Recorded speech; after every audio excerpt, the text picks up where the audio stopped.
Patrice Emery Lumumba est né le 2 juillet 1925 à Onalua, un petit village de la région du Kasaï, dans l'actuelle République démocratique du Congo. Issu d'une famille modeste, il reçoit une éducation dans des écoles catholiques puis protestantes. Lumumba se distingue par son intelligence et sa soif d'apprendre, devenant autodidacte en lisant abondamment. Il travaille d'abord comme employé des postes, un poste réservé à une minorité d'Africains sous le régime colonial belge. Il découvre alors les profondes injustices et les inégalités imposées par les colons aux Congolais. Engagement politique. Dans les années 50, Lumumba s'engage activement en politique et milite pour l'indépendance du Congo. En 1958, il participe à la conférence panafricaine d'Accra, organisée par Kwame Nkrumah, président du Ghana, où il s'inspire des idées panafricaines. En 1958, il cofonde le Mouvement national congolais, MNC, un parti politique qui prône l'unité nationale, l'indépendance totale et la fin des divisions ethniques.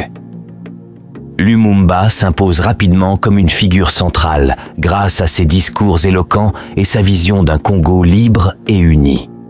Indépendance du Congo. Face aux revendications croissantes d'indépendance dans toute l'Afrique, la Belgique décide de lâcher son contrôle sur le Congo. Le 30 juin 1960, le Congo accède officiellement à l'indépendance. Lors de la cérémonie d'inauguration, Lumumba, qui est devenu Premier ministre, prononce un discours retentissant dénonçant les crimes du colonialisme belge, contrairement au ton conciliant du président Joseph Kasavubu. « Nous ne sommes plus vos singes ni vos esclaves ». Ce discours, bien qu'acclamé par les Congolais, irrite profondément la Belgique et d'autres puissances occidentales. Crise politique et assassinat. Peu après l'indépendance, le Congo plonge dans une grave crise politique et militaire. Les tensions ethniques, les interférences étrangères et les sécessions régionales, notamment celle du Katanga soutenue par la Belgique, fragilisent le pays. Lumumba appelle l'Union soviétique à l'aide pour rétablir l'ordre, ce qui provoque la colère des États-Unis et d'autres pays occidentaux en pleine guerre froide. Il est considéré comme une menace communiste. En septembre 1960, Lumumba est destitué par le président Kasavubu sous pression étrangère. Peu après, il est arrêté par le général Mobutu Sese Seko, soutenu par la Belgique et la CIA.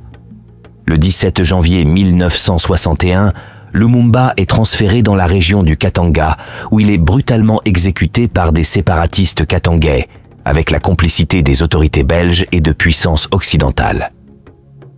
Héritage et symbole. Patrice Lumumba devient un symbole mondial de la lutte pour l'indépendance et la dignité des peuples africains. Sa mort tragique est vue comme un assassinat politique visant à étouffer les aspirations des peuples colonisés. Son rêve d'un Congo uni, libre de toute ingérence étrangère, continue d'inspirer des générations de militants et de dirigeants africains. En République démocratique du Congo, il est honoré comme un héros national, bien que son idéal ait souvent été trahi par les gouvernements qui lui ont succédé.